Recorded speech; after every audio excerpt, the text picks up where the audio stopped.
You are watching Wave Watch, California's surfing show, brought to you by John Bass and hosted by former world champion surfer Peter Townend. We invite you to watch the sport of surfing at its finest. This is Wave Watch.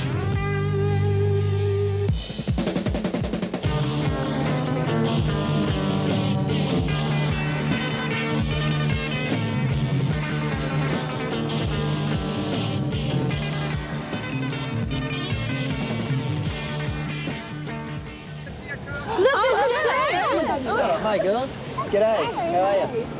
Where are you going, Shane? I'm off to watch Wave Watch. You want to come? Yeah, let's go.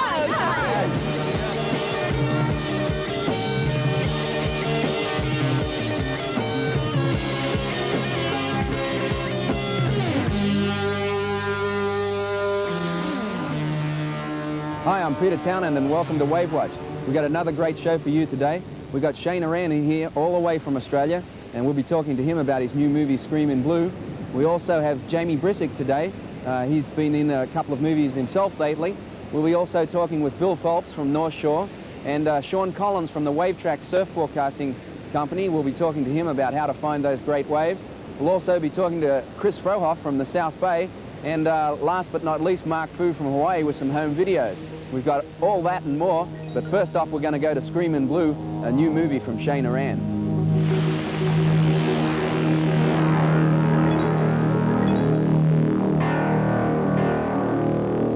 Mitch Lawson, the number 24C, has defeated the number 19 Shane Aran.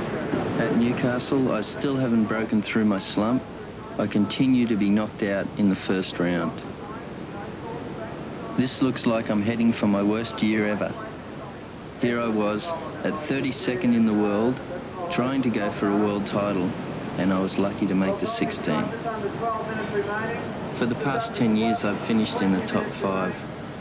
In fact, I've been runner-up in the World Championships 4 times, and I've won or come close to winning most of the major titles. Heat number 3, Shane Aran, Tony Moniz, Martin Potter, and Fielding Benson are in the lineup. Time. Dropping a big wave. White, Shane Aran. And behind the closeout wave, It was also very close. I like to start my heats off really slow, and build up to the end. So in those instances, I'm only just getting beaten. So things could go either way. That's why I lost at Waimea. Sometimes I just go off when I've been eliminated from contests, or sometimes I stay around and watch it right through. I like all the sunset competitions. The waves are usually magnificent. They're the best waves for contests through the year. They're always big.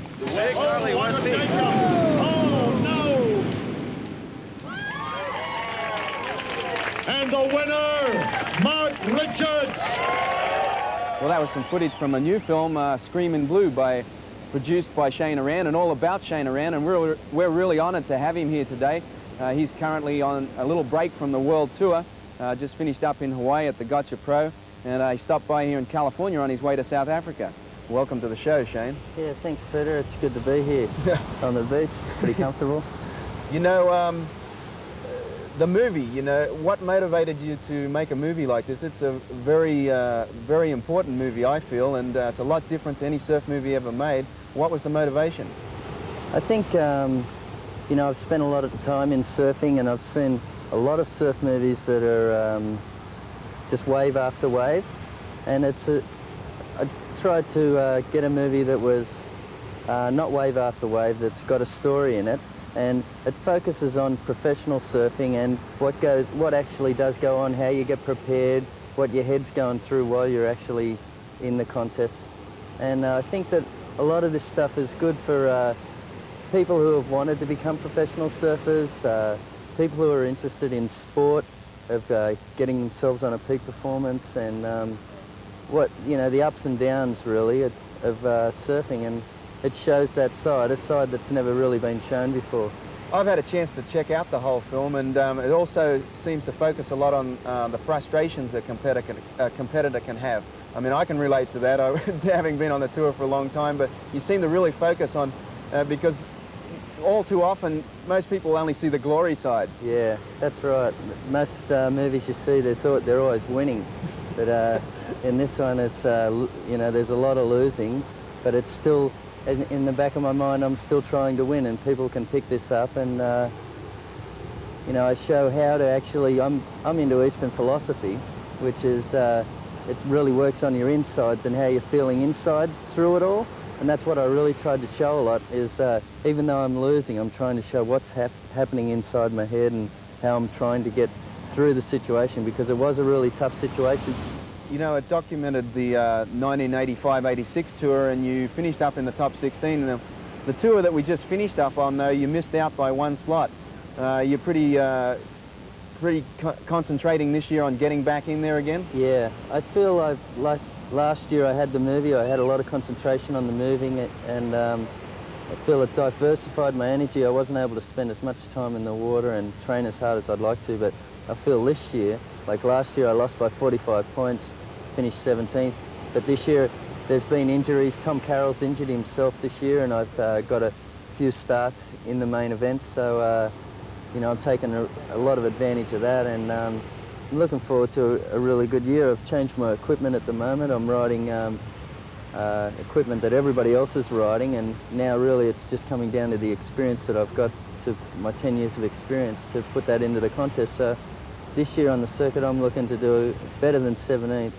Like currently nobody has broken from the 17 back into the 16 after they've been eliminated. So I'm just trying to break new ground in that area, really. Nothing really big, just small development. Gradual. You were saying, you know, 10 years. 10 years is a long time. Is life out there on the tour still as exciting for you as it was when you first began? I remember you travelled with me back in '77, and that's going back a few years. Is it still as much fun? Yeah, it's a lot of fun. I think like it gets scary here and there, you know, being in a country all on your own, and sometimes you're in difficult situations, but that's all a part of the fun of it. I really enjoy being in different countries, because every country, because we're separated by so much water, just makes all the different countries are really different, and it's sort of culture shock, and it puts you feel really insignificant where you are, because you don't know anybody or anything, and you just sort of check the places out. That's where I feel it's been like a university for me in that way, is that I see so many different people doing so many different things, and I really enjoy that. And there's, you know how the pros are. You get to meeting new young pros that are showing you like the art of surfing, which is always evolving. It's getting better all the time. So I'm trying to stay in there with that sort of stuff.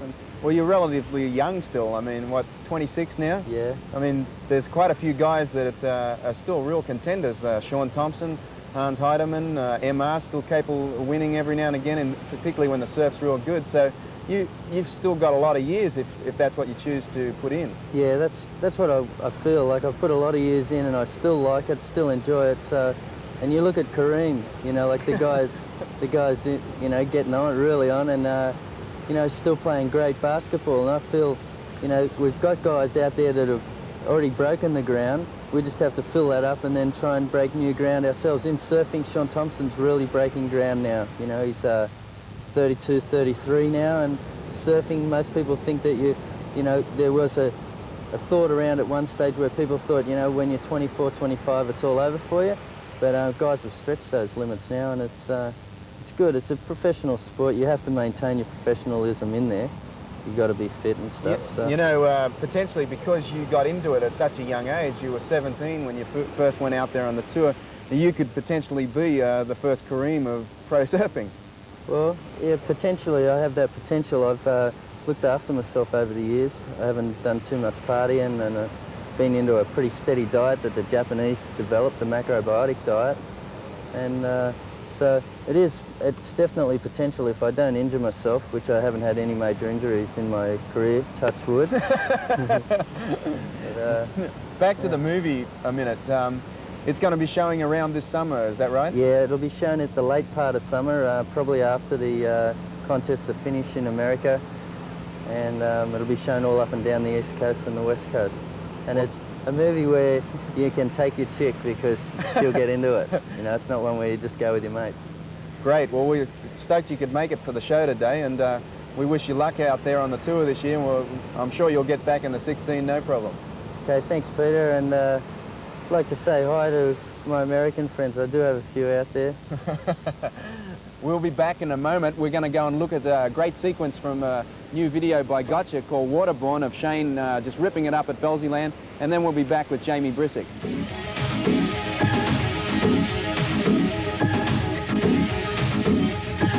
People tend to think of Shane as the guy MR beat for 3 world titles. But they forget that throughout that era, Shane was consistently out surfing every other top pro and doing it his way on his boards. Without question, he's one of surfing's greatest innovators, a supreme individualist.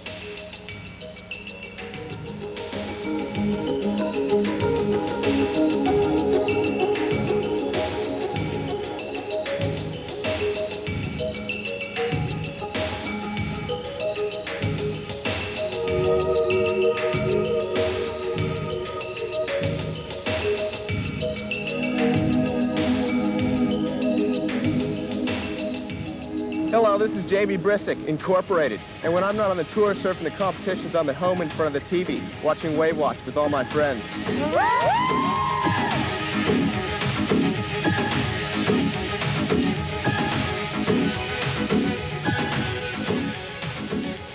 We're back here with Jamie Brisk. He's just finished doubling in a new movie called Back to the Beach, and wrote an interesting board which was painted like the side of a brick house. Welcome to the show, Jamie. Thanks, Peter. It's good to be here. You've been doing quite a bit of stuff since we had you on Wave Watch like 6 months ago, and you were getting into a little modeling at that time, but now you seem to have got into a little bit of a movie career. Yeah, it went really well. There was the break in the tour between Hawaii and Australia, and they were making the movie, and fortunately got in as the double, went to Hawaii and had a great time. You made yourself some good money too, I'm sure. Yeah, really, really good. I'm stoked about that. You know, you've been out there going on the Pro Tour at the start of this season. You've been to the first 2 events. You're going off to South Africa in the next few days. Are you giving a full-on effort on the World Tour this year? Yeah, this year I'm really committing myself. You know, in the past I've sort of spread myself a little thin, maybe doing the modeling and the surfing, but this year straight into the surfing, straight into the top 30. You're basically starting from scratch and banging your head up against a lot of other guys that are trying to do it too. Are those first rounds in the contest real tough?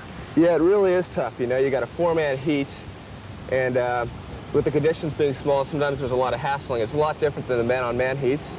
And I don't know, you know, sometimes I watch the trials heats and I think they're just as hard as the man-on-mans. There's some really good trialists, but I feel pretty confident. You know, you just came from Honolulu, the Gotcha Pro over there, and you got a 33rd against a guy that I'm sure you surfed against in your amateur career quite a bit, Matt Archibald.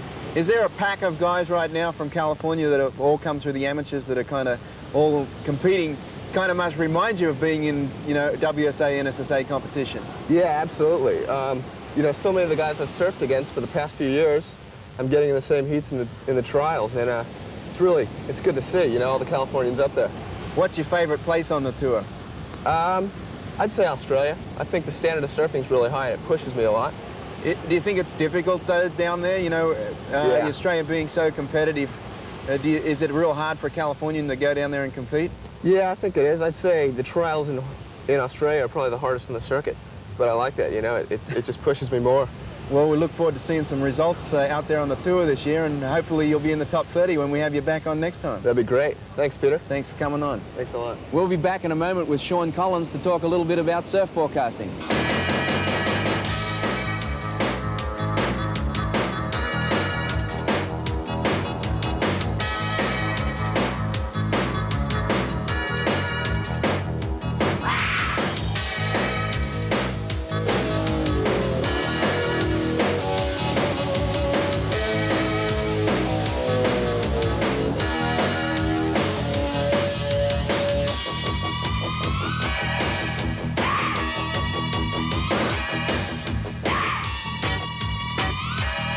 Darling, we've got Buffy and Chip waiting at the club. I used to watch polo, but now I watch Wave Watch. Hey, let's go watch Wave Watch, honey.